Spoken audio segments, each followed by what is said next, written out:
Another year, another top 5 of the best, worst, and mediocre anime from yours truly. Surprisingly, this year of anime was pretty darn good, with not a lot of animes I can wholeheartedly call utter garbage. Mediocre, sure, but not Gibiate levels of horrible, which is a good thing, really, though whether or not it is because the year was genuinely good or because I've mellowed out is up to you people to decide. But without further ado, I am a sucker for stories with the main hero just being tired of living, in many ways because I myself am tired of living, and this year no anime has made me really connect with the main hero as this one, especially since this anime is also hiding under the pretense of a comedy show.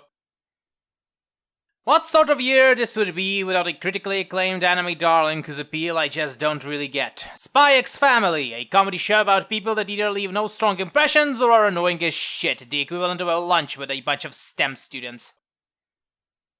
Overestimation is the theme for this top 5. I initially thought that Pupil of Wiseman is going to score higher on this list, but after I rewatched my ramble to refresh my memory, I kinda realized that as far as the anime was concerned, it did everything it wanted. There is no real malice in the show from the creators, unless not caring much about the end result counts as that. Doesn't change that it was a boring piece of dogshit, though.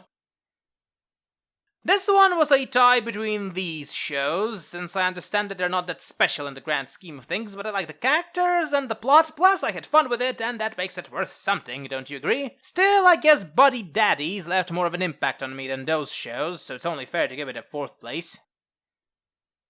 I don't really feel good on bashing original titles, but being original doesn't automatically make you good, as is the case with Shinobi no Itoki, a bland retelling of a bland old ninja rivalry in a bland world, even turning ninjas into power-armored ninjas that look like a bastard child of Overwatch and Metal Gear Solid didn't help much. Like with the previous entry, this one has done its best with the material it got. It's a shame that said material is confusing, predictable, not funny. Oh, and also the main hero isn't actually doing a lot of farming.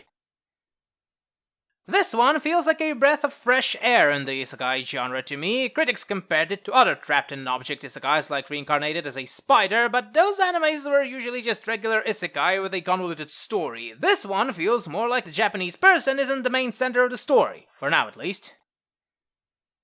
Ah yes, the 3rd place of the blandest of the blandest, yet not bland enough that I have forgotten about it entirely. This time it's Engage Kiss, a show about a fuckboy that fucked his way through a boring plot, then meandered to an epilogue where he gets to fuck his demon sister and disappeared entirely from my memory.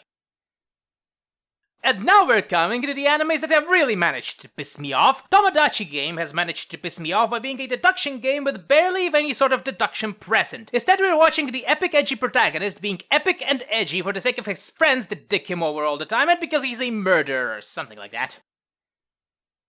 Okay, listen, the story is good, the graphics are good, the first episode that explains the motivation of our hero is something I always wanted in these isekai stories, and the isekai part makes sense. It's a very well-made anime, and Shadow will no doubt be making his way into the top 50 most epic characters of all time list from other morally bankrupt YouTubers. But I kinda realize that I'm getting a bit tired from all these overpowered protagonists. I want something more substantial, that's all. Still, can't argue with quality.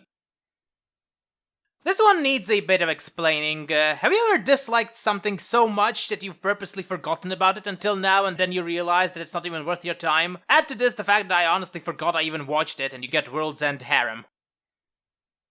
I couldn't really decide on whether this or the next anime should be number 1 in the worst list. Ultimately, I've decided to give Platinum End the 2nd place because at the end of the day it is a fairly well-made anime. The biggest problem with it is that it despises its own audience, but at the very least it despises them intellectually.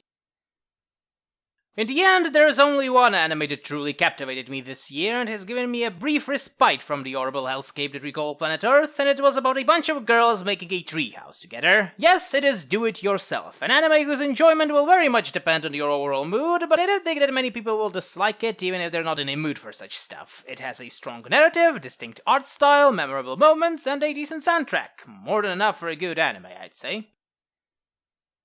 The strongest sage with the weakest crest has to be some of the most formulaic isekai anime that I have watched this year, having more in common with those various Harry Potter knockoffs than a genuine attempt to make something good. And it doesn't deserve any more of my time. Moving on.